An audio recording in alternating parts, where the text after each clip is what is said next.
Good morning, everyone. Welcome to WTI's Global Business Webinar Series. Good morning to all of our board members calling in today, the WTI team, and all of you that are new to the organization. We're excited to have you, and you are in for another great session. For those of you I have not met, my name is Eddie Resende, and I'm the co-CEO of the World Trade Center Institute, Maryland's premier international business networking organization. We've launched this series about 8 weeks ago to feature some top leaders in the region and discuss some topics that are top of mind to global CEOs today.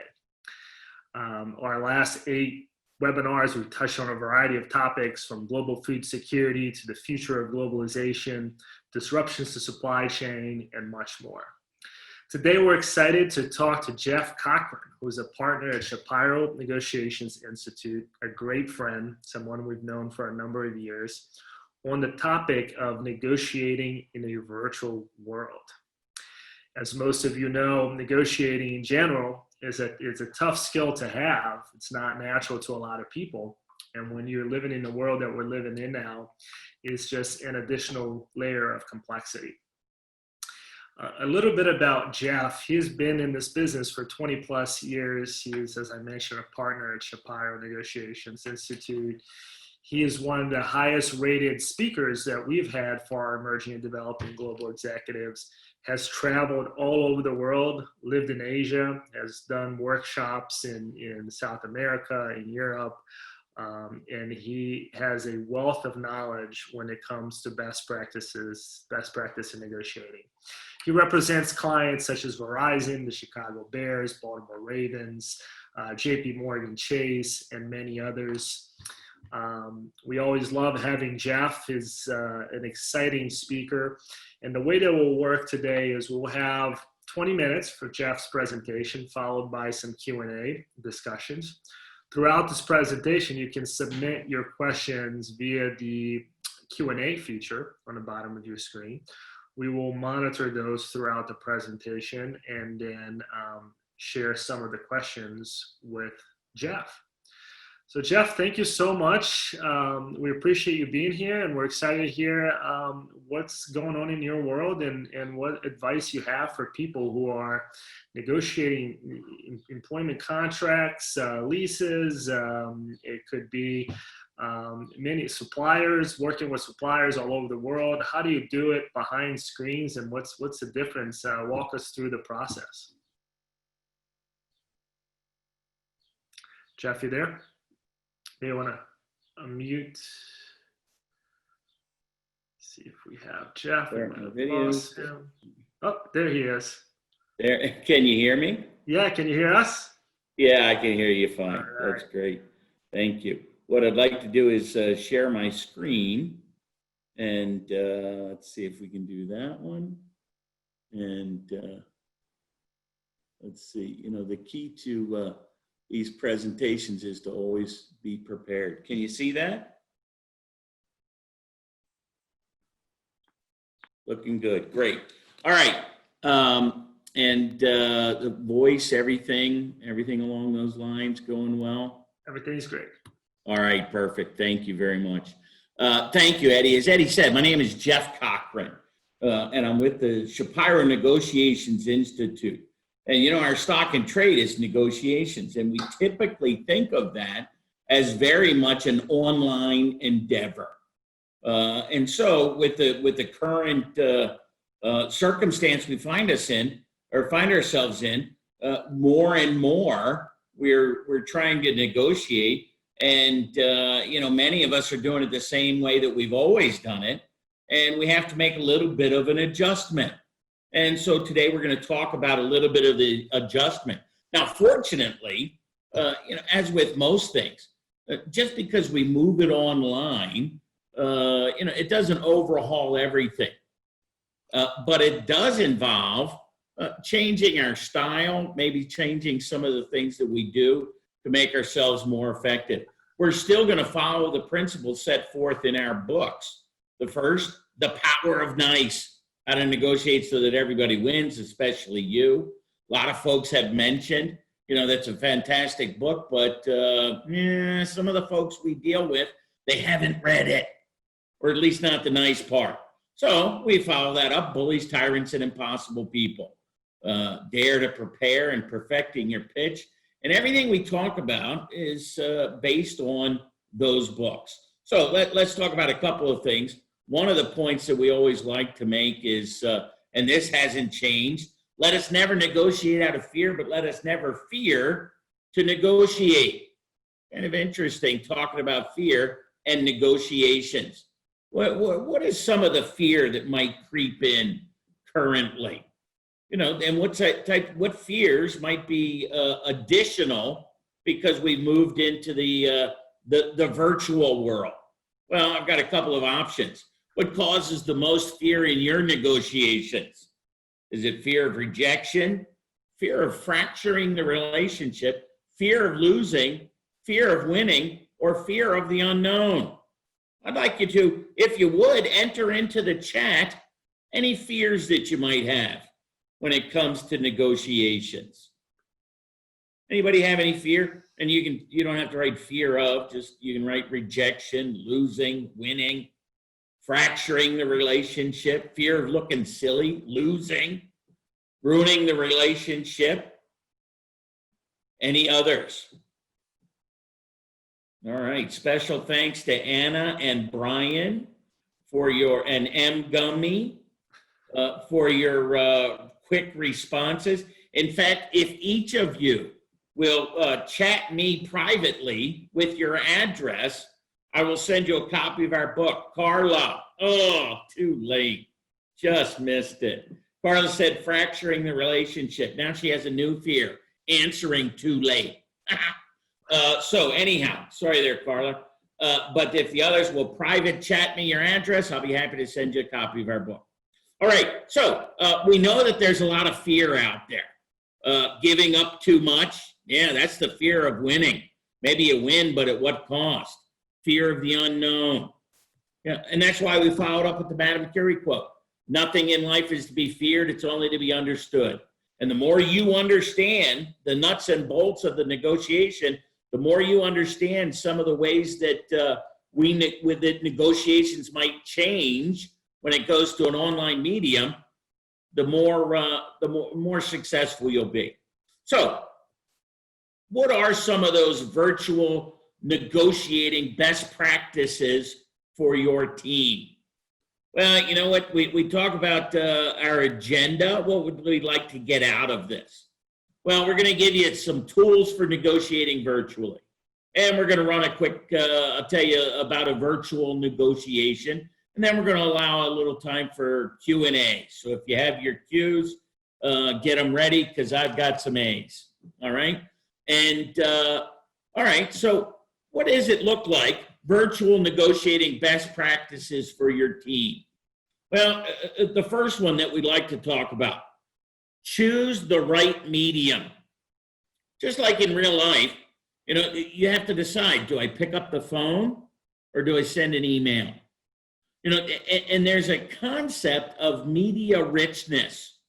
So you have to choose the right medium. Is it Zoom, WebEx, Blue Jeans? I always like to add that one of the other platforms that we use. I wanted to come up with, I call mine khaki pants. But we got Zoom, WebEx, Blue Jeans, phone, email, text, or via Teams. And it's all the concept of media richness. Look, there's two axes. One is, what's the complexity of the topic that you're talking about? Left to right. As complexity increases, the richness of the media needs to increase.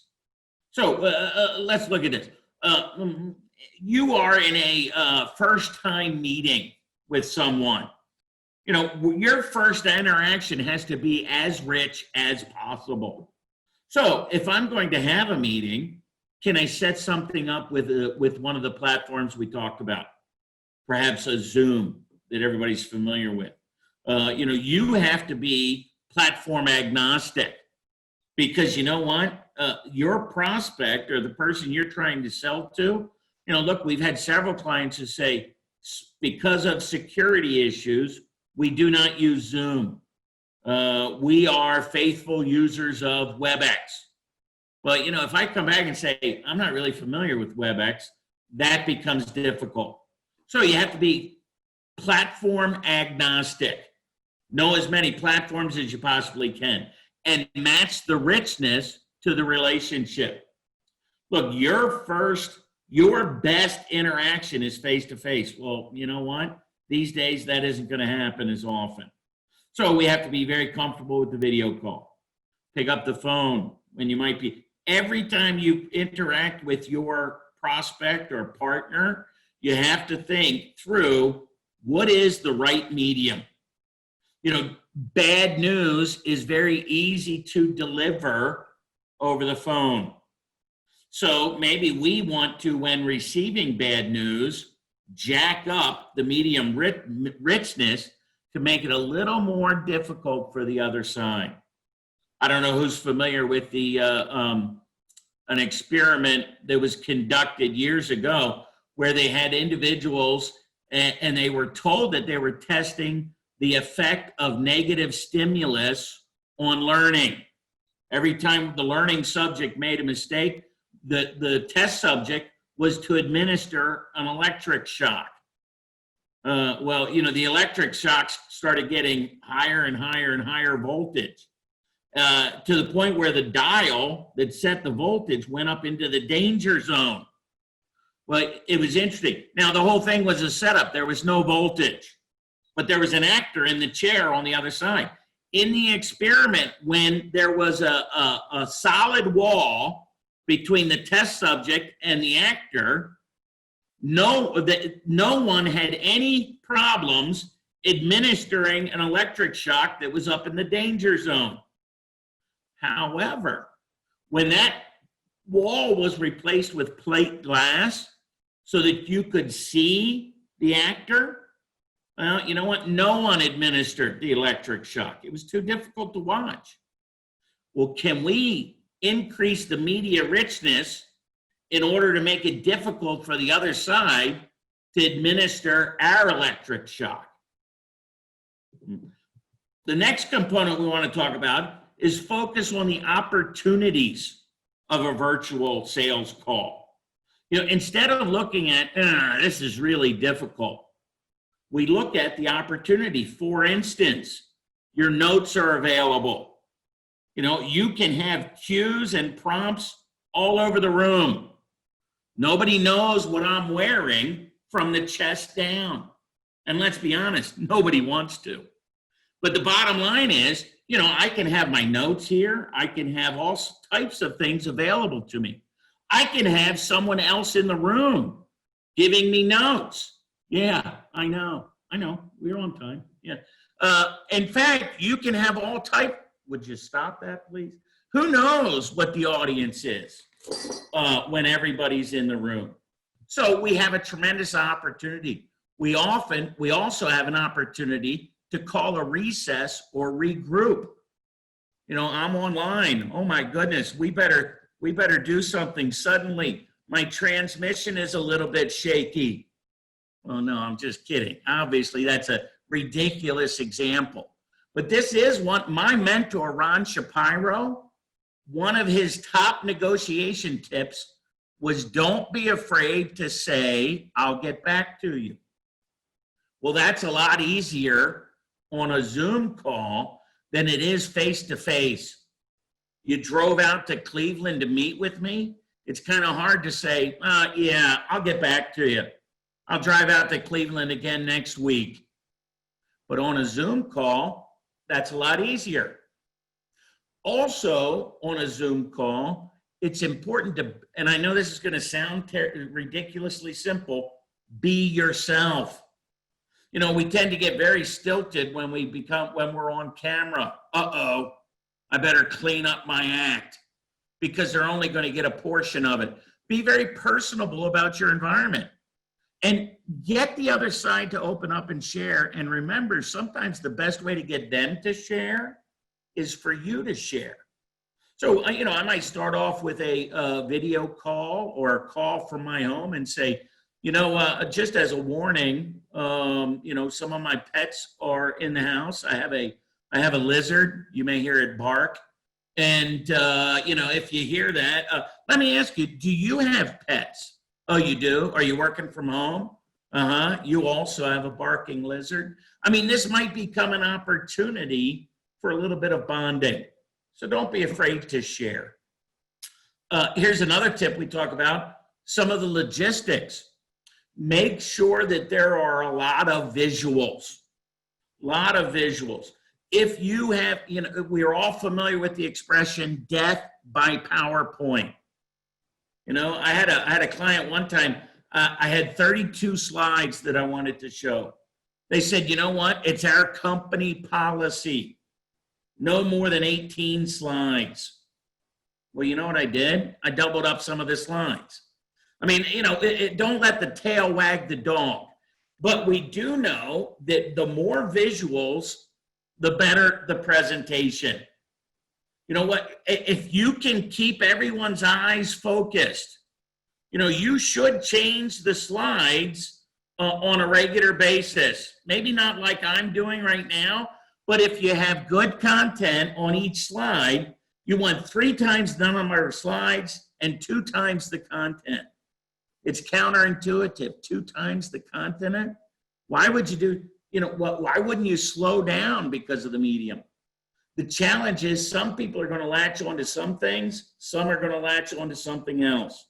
So we have to provide 2 times the content just to make it interesting. We have to move a lot faster. We're in a world where a lot of folks suffer from non-diagnosed ADD, or maybe they're just kind of bored. But the bottom line is you better make it interesting to keep people's attention. The next one, fairly obvious, log on early. What if I am, since the COVID started, we've worked in virtually every platform. We've done GoToMeeting, WebEx, Blue Jeans, Zoom, Zoom in, Zoom out. We've done it all. And log on early, because sometimes if you don't, you might find that it requires a special app, a special download. Look, in preparation for this, Maggie, Eddie, and I had a meeting at 10:30. Let's just make sure everything works. Let's make sure the video works, the sound works. Log on early. And, I'm in the office today because the internet's good. At my home where the internet's not so good, I like to say log on early and often. Yeah, because I get kicked off every 10 minutes. That's why I made the drive into the office for this presentation. Handle technology appropriately. What do we mean by that? Well, again, depending on to whom you're selling, be very careful. Look, if you're very familiar with Zoom and the other side isn't, maybe you'll include a couple of direction slides, because not everybody's as technologically astute as you may be. You might find people saying, okay, now, where is that button? Okay, I'm going to need you to turn it up. And the worst thing, it's simple. Just do this. Just click on the little square. Well, you know what? I might not have the little square on my screen. Or I might not be able to find it. Or even if I do, what do you mean by click on it? Look, I know we're in a technological world, but sometimes you're going to be selling to people who maybe they're on the backside of the technology boom, so to speak. I'm not being an ageist, but let's be honest, they're old, and so am I. Yeah. So we want to be very careful that we don't alienate those folks, and we handle the technology appropriately. All right, great. All right, what I'd like to do now is I want to tell you about a negotiation that we've been running for years, and how we've kind of adapted to the online stage. Well, one thing, I don't think anybody's shocked when they hear that my dream has always been to be a game show host. Yeah, that's right. So we run the dollar bill game online. Some of you may have seen it live, some of you may have not, but I'll describe it to you as we go. the first thing we do is we call up 2 audience members at random. Yeah, feel free to give them some applause. And we ask those folks to negotiate among each other for a division of 10 $1 bills. Now you can imagine live, we just look out in the audience and we pull people up on stage. Well, that's a little bit harder with the virtual world. We have to make sure we get to the room early. We have to find the individuals. We have to very quickly test their video, audio, make sure that the logistics will work, right? And we introduce the game. So we pull them up, we get them up on top, and we tell them, look, here are the rules. Rule number 1, you may not split it $5 and $5. Rule number 2, no side deals. And then rule number 3, you're allowed 60 seconds to come up with a deal, or I end up keeping the money. Well, one of the things that we faced was normally when we do this in a live classroom, I'm standing there with 10 $1 bills. The winner immediately walks away with the money. Well, what do we do here? Well, much like the books, I ask folks in the chat, listen, give me your information and I will Venmo you the correct amount of money by the end of the presentation. Just using a little additional technology. Well, how would you split 10 $1 bills among 2 people, given the rules that you see right there? Does anybody in the chat, anybody want to share? I'll tell you right now, you will not get a book.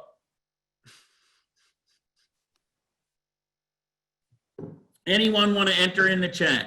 Split 10 $1 bills among yourselves, no side deals, and you have 60 seconds to come up with a deal. Yeah, Arthur said 450, 450, and let the host keep 1. That's a great solution, Arthur. Brian Hubbard said $4 and $4 and give the remaining to a shared charity of choice.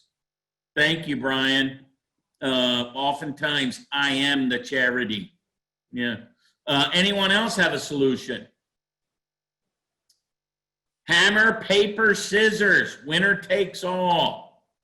Hammer, paper, scissors. I always thought it was a rock, but if you prefer a hammer, okay, I can go with that.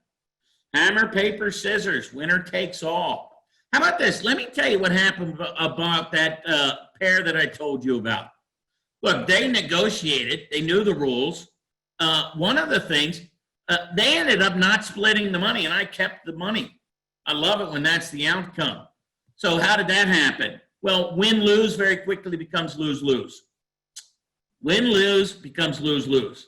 It happens in real life. It happens virtually. Understand your alternatives. What was the alternative? The alternative was, instead of negotiating with each other, why not negotiate with me for more time? Can we get some more time? And then finally, think in terms of win-win and how to maximize your return.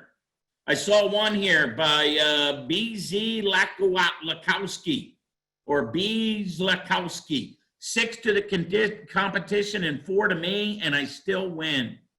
That's a great one. How about this? Would you have taken $4? How many people would have taken $4? In the chat, yes if you would have taken 4. No, if you would not have. Arthur said absolutely. Anna said yes. Who else is out there? Yes, from Derek Lynch. Sunil, yes. Yes, yes, yes, yes, yes. Yes. How about this? What else could they have done? Well, instead of taking $4, they could have looked for the points of agreement. You take 4, I take 4. Why argue over something when we don't have to? They could have, in real life, take the ego out of the negotiation. Let's flip a coin. Let's do hammer, knobs, and a box of nails, or rock, paper, scissors. You know, let's do something else to take the ego out of it. Let's flip a coin to see who gets the larger share. How about this? A lot of you said take $4 because $4 is better than nothing. How about being a little bit creative and saying, you know what? Let's split it. Arthur said $4.50 and $4.50. How about this? $4.99 and $5.01. If you're a $4 person and now you get $4.99, that's essentially a 25% higher return because you were a better negotiator. Interesting. How often in our business do we take the lesser amount just because we can't think of anything else? $4 must be enough. We refuse to walk away from the deal because you know what? We're afraid of no deal and the other side knows it. How about this final one? Increase the pie. I had a guy one time, I was doing this, and all of a sudden he said, how about if I Venmo you $1 and make it 11? You can send me 6 and send her 5. I thought that was really good. No, we're not going to rip one up, but thank you. So, what do we see? Increase the pie. Anytime we negotiate, what did he do? He Venmo'd me $1, increased it, and we ended up splitting it 6 and 5. Look, the bottom line is, in order to get what you want, help them get what they want, whether it's virtually or in real life. Now, Eddie, I want to open it up to a few questions before we end.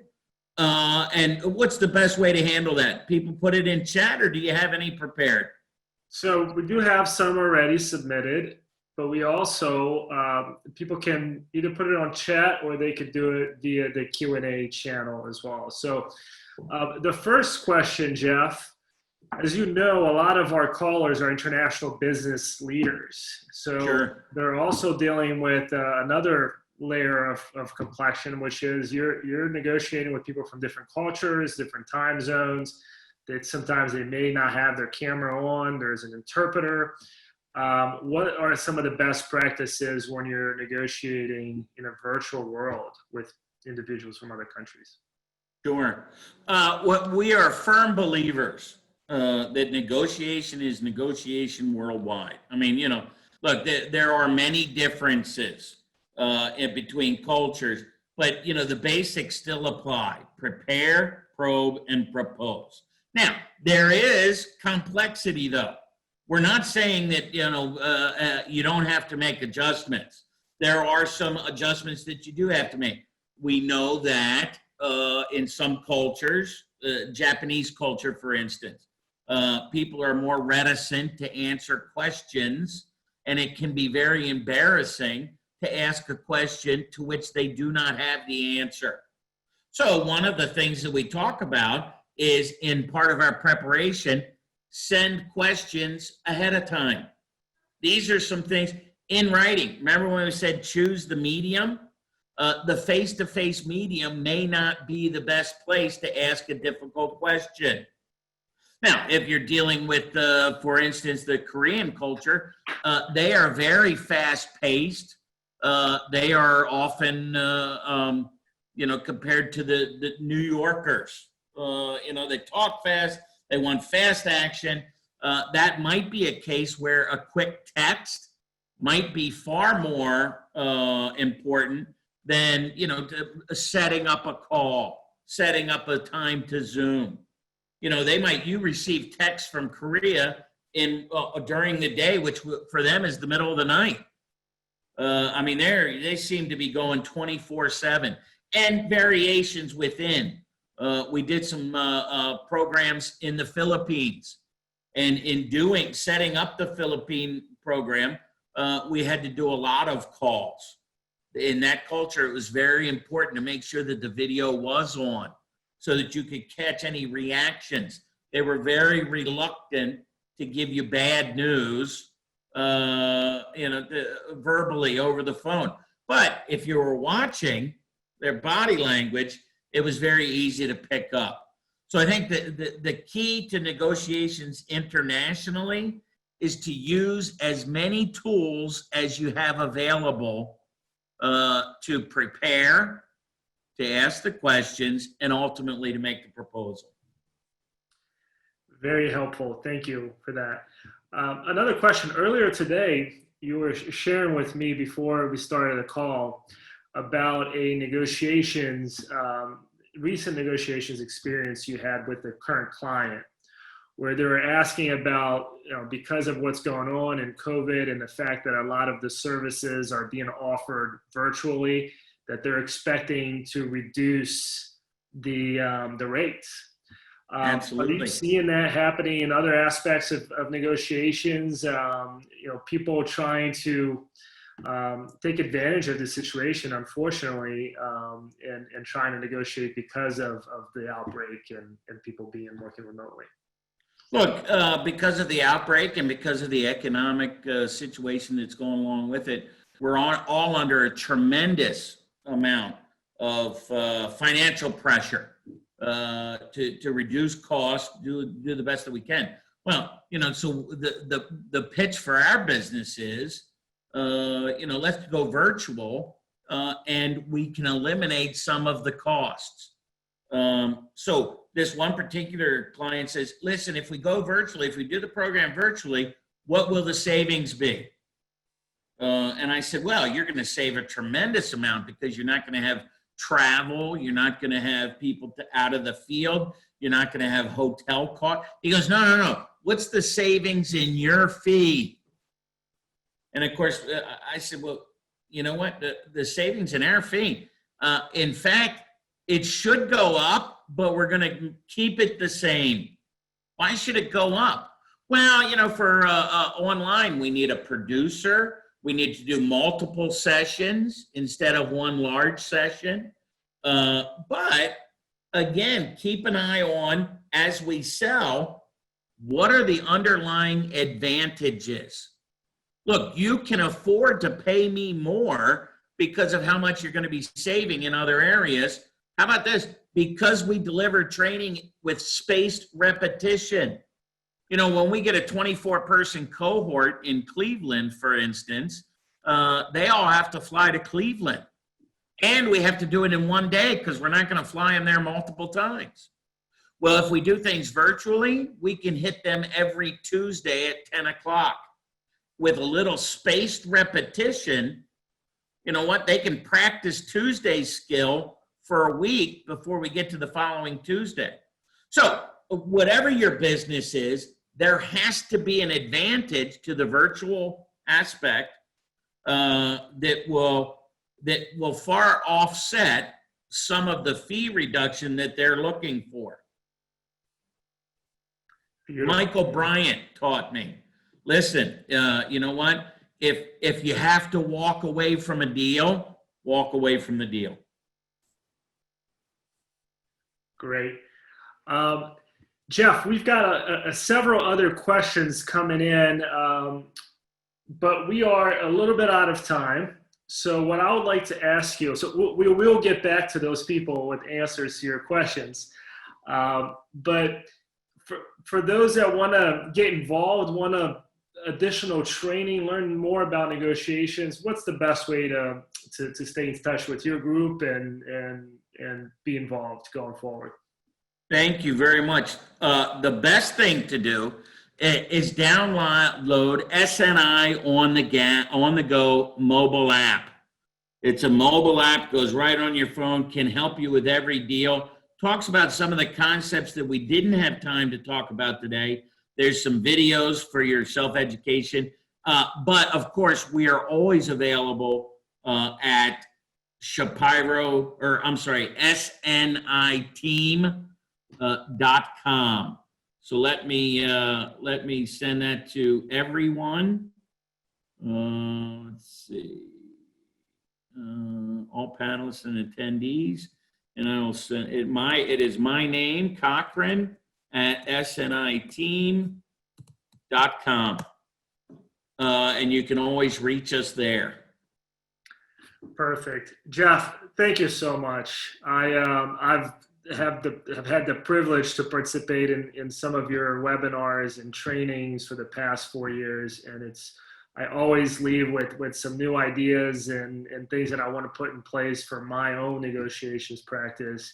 And you guys are incredible partners of WTI, and we appreciate you taking the time going to the office today to talk to our group. So for all of you new to WTCI, please stay in touch with us, and you can do so via our social media, which Maggie is going to share a slide just now.